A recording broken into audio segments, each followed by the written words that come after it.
Hi, welcome to Black Girl Black Coffee, a show where we chat about black media over a nice morning cup of joe. I'm your host, Elise Mitchell, and today my coffee order was a decaf caramel iced coffee from Dunkin'.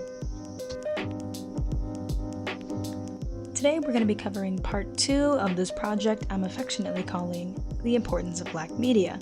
Today we're going to be talking about the importance of how black media is used as kind of a counterculture and also as a way to amplify black voices.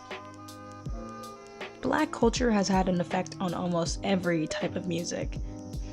From gospel, who got its roots in black spirituality and blues and jazz that came from that gospel, to R&B and even rock and roll, who also had inspirations from soul and blues, which then would lead to rap and hip-hop, which is the genre we're going to be covering today. Rap hit its first peak in popularity in the 70s, which came just before the golden age of hip-hop, which would occur in the 80s. It was characterized by its isolated percussion, which differentiated it from gospel and R&B, and rap, R-A-P, stands for rhythm and poetry. Similar to other genres popularized by the black community, rap was an art form that was meant to be used by the black community to express their ideas and their feelings that had been suppressed in the US. But while gospel was being used to uplift the black community and R&B was being used to talk about the struggles of romance, rap found its subject matter in social issues and systemic oppression. Today I want to talk about a couple of songs that exemplify this idea that rap is used to call out the issues that the black community are facing and ask for change in a way that refuses to be left unheard. The first song we're going to talk about today is Changes by Tupac. Tupac is one of the most influential rappers of basically all time, and when this song dropped in 1992, it was a reflection of what was occurring in Los Angeles that year. 1992 was the same year that hundreds of people took to the streets of LA to protest the savage acts that had been committed against Rodney King when he was brutalized by police. Much like how everyone was feeling that year, Tupac's song is about discouragement, about not seeing any real progression from the way that things were in the 60s, when black men were still being brutalized by the police for no reason. During the chorus of the song, he laments over how he's seen nothing change since the times of the 50s and the 60s, and then in the verses he goes into the more in-depth, more personal experiences he's had with systemic racism.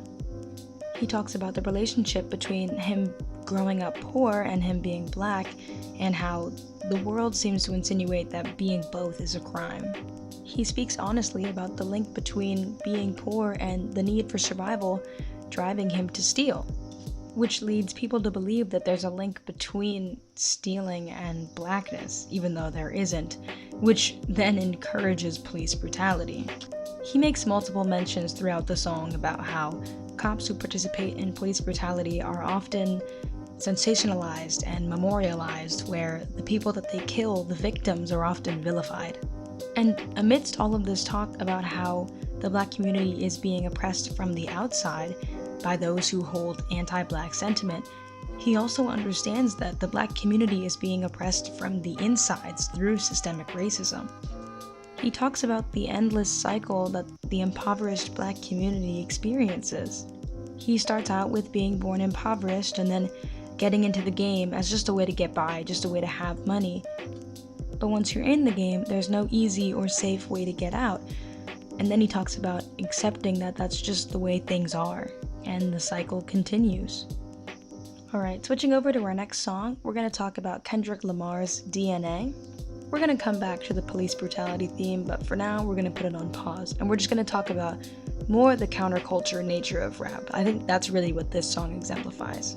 So this song is really about how Kendrick perceives himself versus how the rest of the world perceives him as a black man. At the beginning of the song, we could say that Kendrick is thinking clearly, and by that I mean he's rapping in the way that he normally does, and he's talking about issues.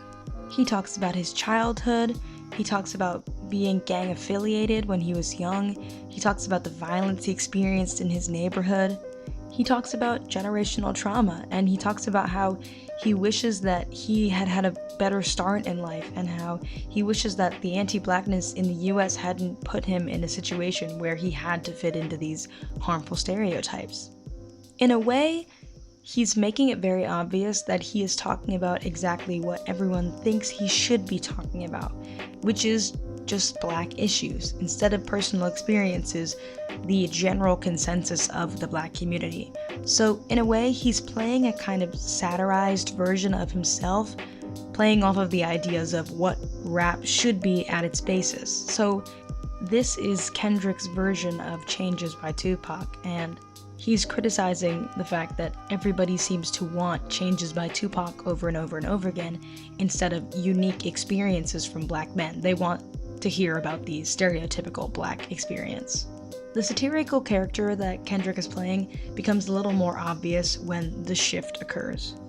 The shift occurs when Kendrick chooses to use a sample from a Fox News broadcast of Geraldo Rivera, a popular conservative, talking about how specifically Kendrick's music and the rap industry has, quote unquote, done more harm to young African Americans than racism in recent years. The quote is enough to send the satirical version of Kendrick spiraling in anger. The rap changes its cadence, it changes the rhythm, and the lyrics are spit with a type of tone that we've never heard from Kendrick before. In a song review done by Pitchfork News, the author explains how Kendrick is now using rap as a lens through which to view the effects of his blackness, how it functions in his community, and through the world at large. He starts out hopeful, talking about what the rap game has done for him personally as an artist, but soon he gets lost in the spoils of war.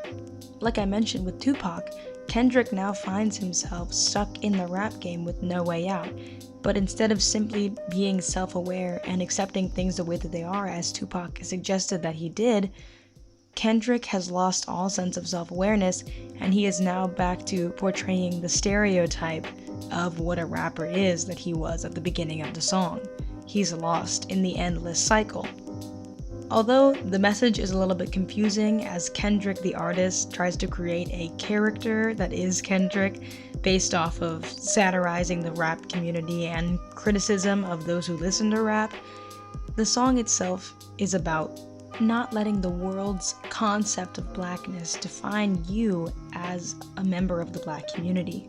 We seem to live in an era where onlookers of the black community care more about the idea of the black struggle than the individuals who actually face that struggle. So, worldly concepts of blackness strip the identity of the individual in favor of the narrative of what it means to be black. And through DNA, Kendrick is exemplifying what it's like to try and push back against those ideas. The last song we're going to talk about circles back to the idea of police brutality, which was the main concept of Tupac's Changes, and this one is The Bigger Picture by Lil Baby.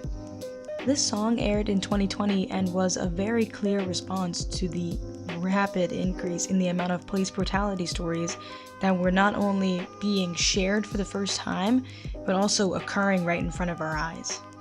Lil Baby himself walked in protest when George Floyd was murdered, and he makes multiple references throughout his songs to the most notable cases that we saw that year, being George Floyd, Breonna Taylor, and Ahmaud Arbery, among the countless lives that were lost that year. He exemplifies the feelings that most Americans were going through at this point. He talks about the anger, the shock, the confusion that he felt during all of it, though his confusion is more like Tupac's in the sense that it's confusion about why this still occurs, whereas most white Americans were feeling for the first time a sense of confusion about how a system can so critically fail an entire group of people.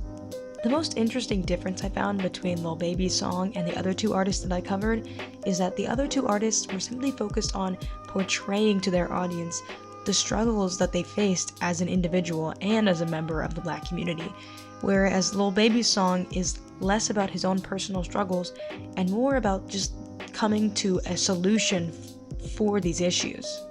And I think this shift away from having to tell your audience about your struggles personally to trying to find solutions for this problem comes from the fact that mass media now has to believe in the struggle of the black community. They have now seen with concrete evidence and with literal footage that police brutality is senseless violence, and the black community faces these struggles whether you like it or not. So now that they understand that we go through these struggles, Lil Baby can focus less on having to prove that he has been through so much and more on how to fix these issues. Overall, I think that this song is a kind of sad response to Changes by Tupac, considering that song came out in the 90s and things still aren't different. Now that we've seen exemplified how these black men use rap as a way to kind of air their grievances with systemic racism, talk about their struggles and the endless cycles of oppression that plague the black community, I want to talk about the nature of rap as a counterculture. The reason that all three of those rappers were able to so easily use the media of rap as a way to talk about issues that are not easy to speak about in our current climate is because rap and most black culture is built on the idea of defiancy as a means of expression as well as a means of survival. Black culture, and specifically rap, has always been seen as counter to what is traditional, what is proper, and honestly, what is white. The purpose of black culture, which extends to rap, is to create space for the black community, for black bodies to feel safe, even when there is no space that was created for them, i.e., the harsh realities of white America. Rap has always been considered too distasteful or too political for popular media, which means that it's always been hard for black artists to find a place among the white-dominated field of music. Rap and black culture has always created feelings of the aggressive other and always been seen as a denotation of danger and is usually used as an excuse for hatred and racism. It comes from the fact that whiteness and the ideas of what whiteness accepts are exclusionary of black ideas at all.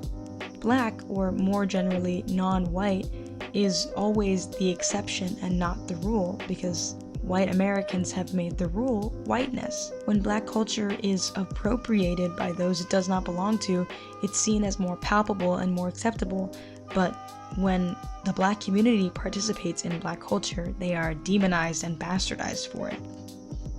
Rap is a lifeline and a megaphone for black voices to unite and to be heard, and that is why the creation of black media is so important.